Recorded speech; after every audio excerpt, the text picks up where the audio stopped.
Бих искала да ви обърна специално внимание на мерките за сигурност, които бяха взети в Гърция при посещението на германския финансов министър Волфганг Шойбле. 4000 полицаи бяха ангажирани да пазят реда.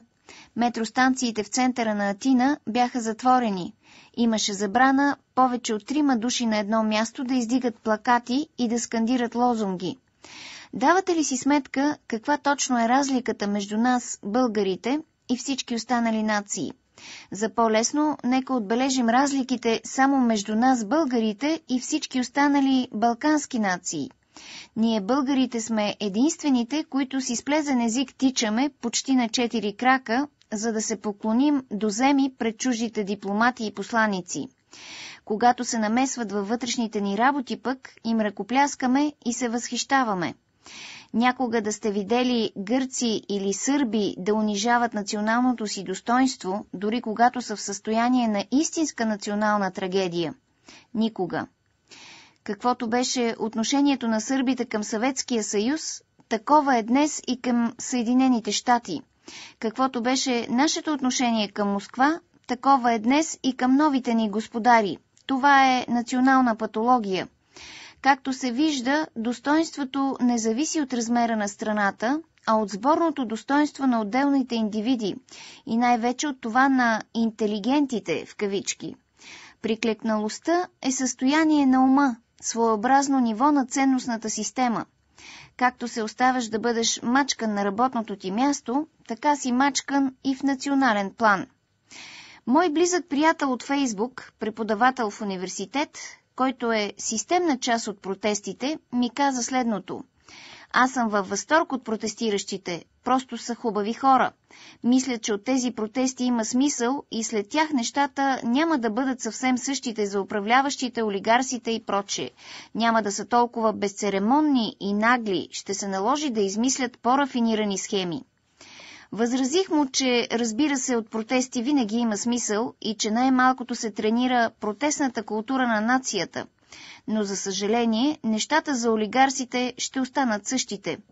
Възразих му, че диригентите на протестите ограничават исканията до оставка на правителството, което подсказва, че не се интересуват от конкретни промени на решения или закони, а се търси обикновен политически преврат, просто смяна на властта, не на системата. Тоест, дрогата на протестите ще отмине, схемите ще останат. Толкова е просто. Отговорът му беше следния.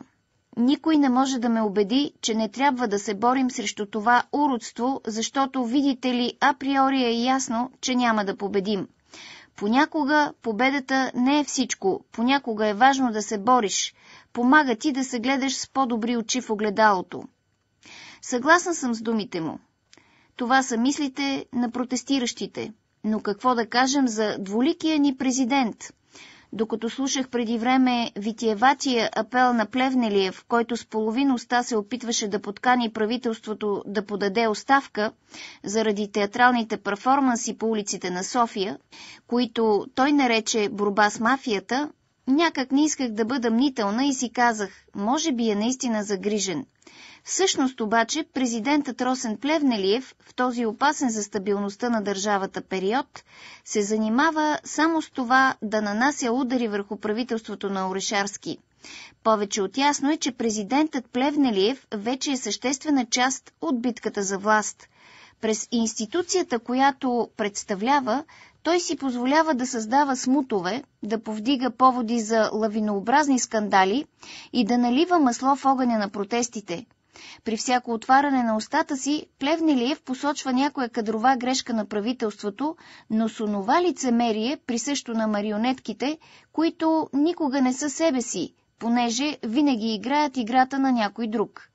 Днес той протестира срещу кадрите от Държавна сигурност, но с личния си указ назначи генерал Драгомир Димитров за шеф на НРС. Кога е честен президентът? Днес Плевнелиев е възмутен от подкрепата на Волен Сидеров за това правителство, но Волен не беше никакъв проблем, когато Росен Плевнелиев беше назначен за министър в правителството на Бойко Борисов именно с подкрепата на Атака. Това как да го разбираме? Освен като безпринципно двуличие съобразно конюнктурата. Днес Плевнелиев ръси схоластични безмислици за борба с мафията, а беше част от правителство, чието тефтер за разправа, притискане и рекетиране на неудобни хора, днес е в ръцете на прокуратурата. Тефтерът, господин президент, е показателен. Останалото са празни приказки и марионетни действия. Нека завърша, като цитирам определението на може би най-интелигентния български журналист и публицист Дмитрий Иванов, който сполучливо нарече президента офшоркаджия и хороскопаджия, който бил ирландска овчарка в предишен живот, по неговите собствени думи.